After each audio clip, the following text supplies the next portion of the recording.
Okay, guys, welcome back. So, right now, we were going to proceed with our laboratory. Our next thing that we're going to do is to uh, remote. No, we're going to remote the one server to another, one virtual server to another. Okay. So first, since na-configure na natin dito yung isang server. So we have to install another server ulit. Okay? So, kuha tayo ng January 2, BN2, January 2. Okay? So, ISO, we're going to use the same ISO. Okay? Then, of course, no, do not forget to use yung desktop experience. Okay? Then, lagay natin dito ulit, admin, then password. Again, you can create your own password, no? But you can also use yung password dito sa nakalagay dito sa procedure. Okay? And then okay, 1 gig, then 2 CPU, okay, 50 gig only. Okay.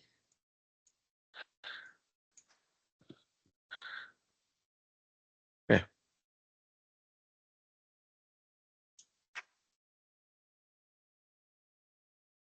Tayo.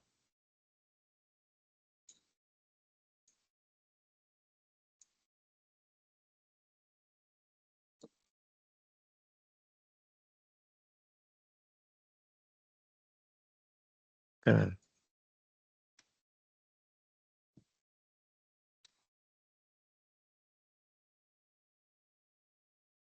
Ganun. Ayaw. Okay. Mali. Invalid password pair. Password. Yan. Okay.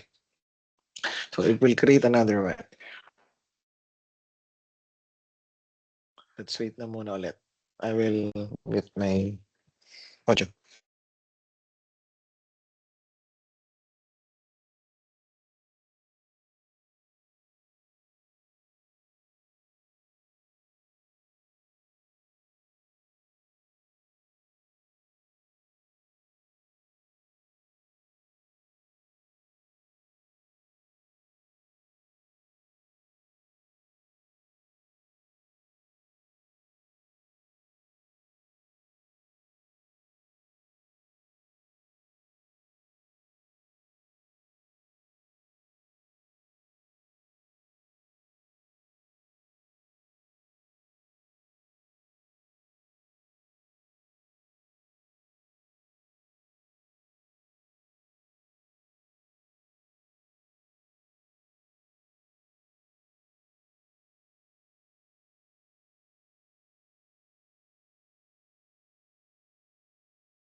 Here you go.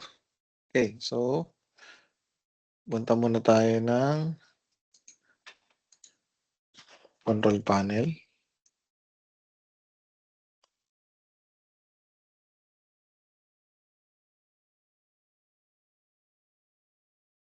Okay.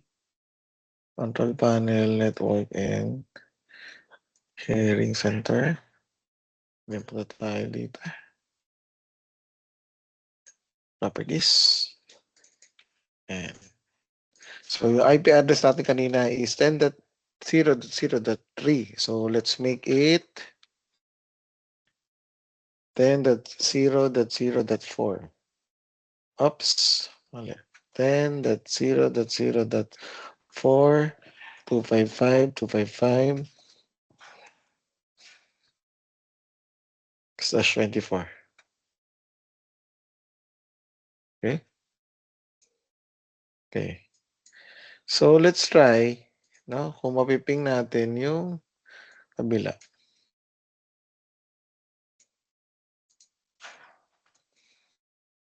Ping 10.0.0.3. Ayaw. Then mo natin kung napiping natin to. Okay. Piping niya yung sarili niya. Okay. Ito, napiping niya yung sarili niya.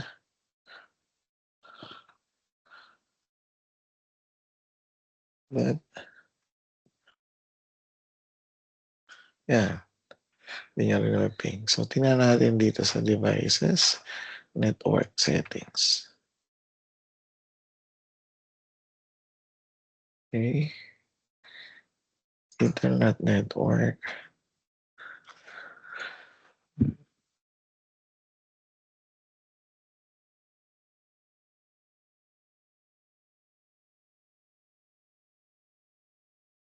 Internet network. Wala ka.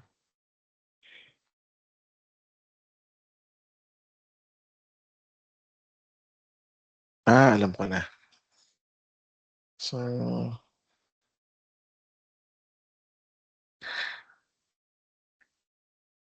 ito, check ko muna saglit.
Ayan, so meron akong ginawa.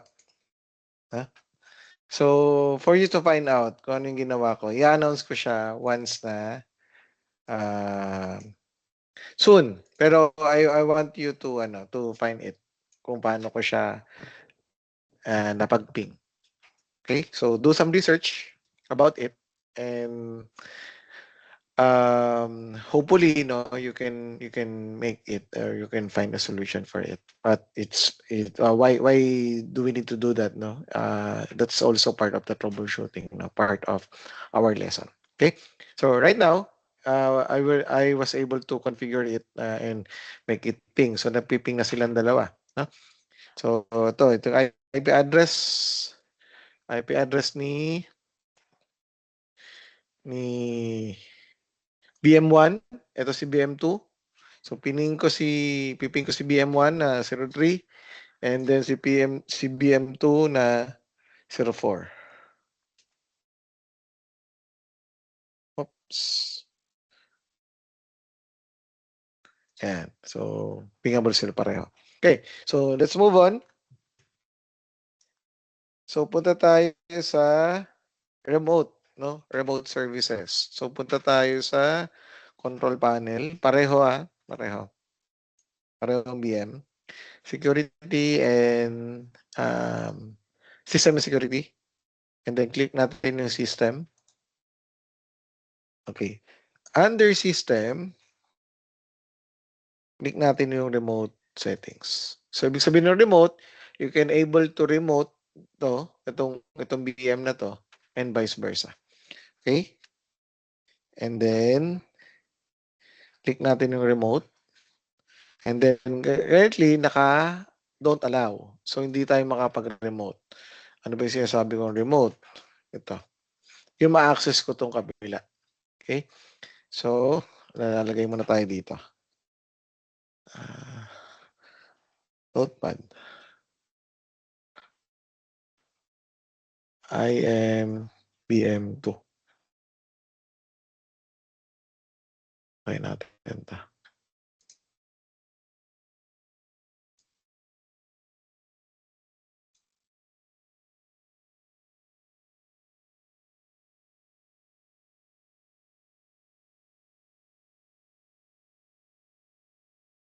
Try natin ng font.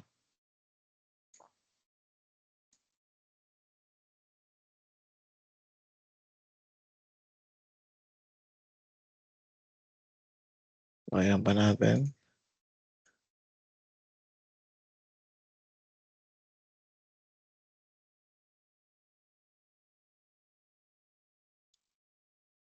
Ayan. So, i-ano natin. Gawin natin wallpaper.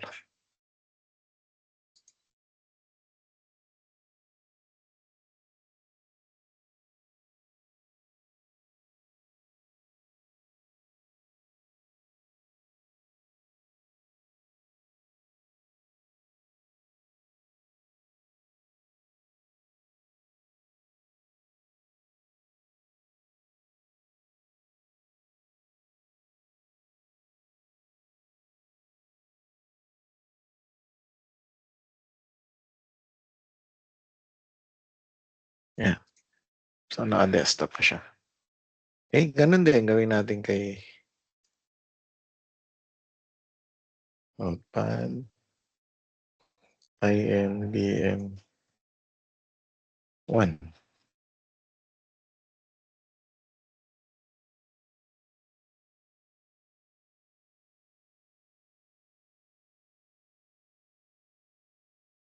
Hmm.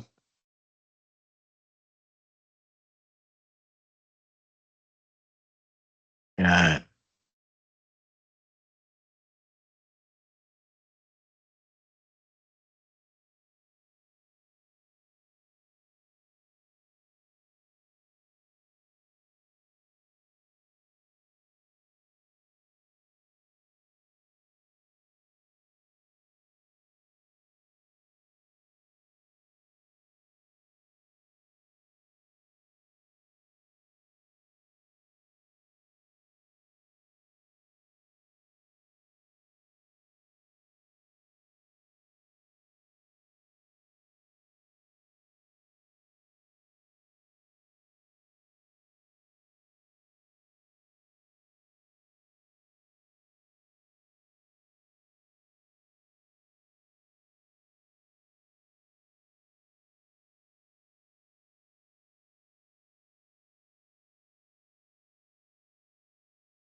Yan. Okay? So, balik ulit tayo doon sa systems, remote settings, and then allow natin. Okay?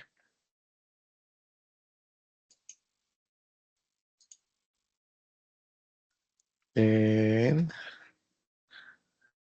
hindi natin. Okay na yan. Then, apply. Okay, ganun din sa kabila. Punta tayong control panel. We have to do it on both BM, system, remote settings, allow, okay, apply. Okay. Okay. So, MS-TSC. So, yun yung shortcut.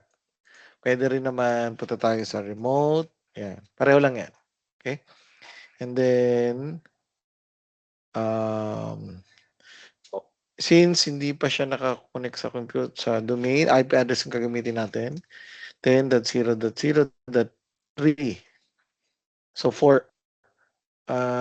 ito yung 4, BM2, and then si 03 is si BM1. Okay? Try natin ha. Admin. Password. Kung, yan. Ma-access natin.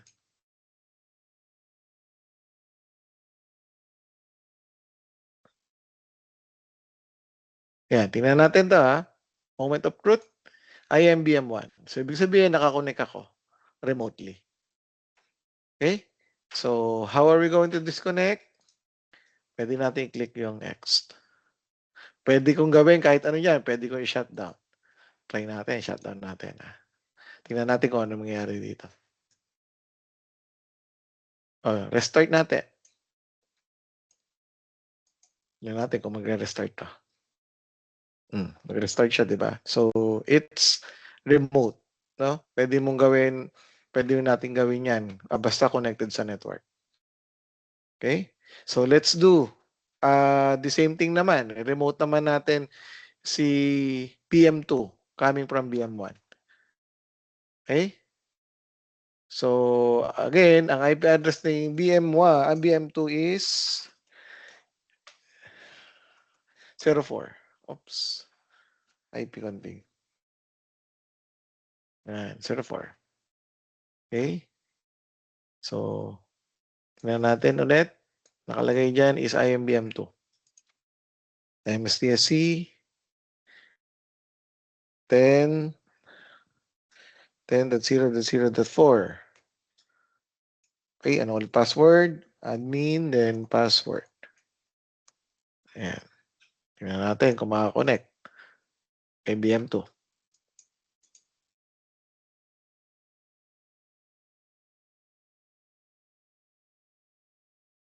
Yan, IMBM2. No, I am currently remoting BM2. So, ito yung BM1, no? Ito yung BM1. So, ito, I'm just remoting through the remote desktop connection. So, I can do whatever I need, whatever I want. No, pwede kong i-shutdown. Tingnan natin kung ano mangyayari kay BM2.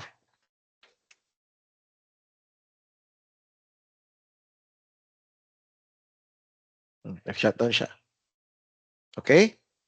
So, that's what you call the remote services. Okay? Bakit ba natin ginagawa yon? Of course, kung halimbawa, nandito tayo sa Pilipinas and ang support natin is coming from different countries like US, Canada, or UK, so you just need to connect to the server or to the computer remotely. Okay, it's very powerful, no? Kasi you do not need to go to the location where the server is currently running. No, you just need to connect it. Okay? All right. So that's all for today. And thank you so much. I hope that you learned something new again. Bye for now.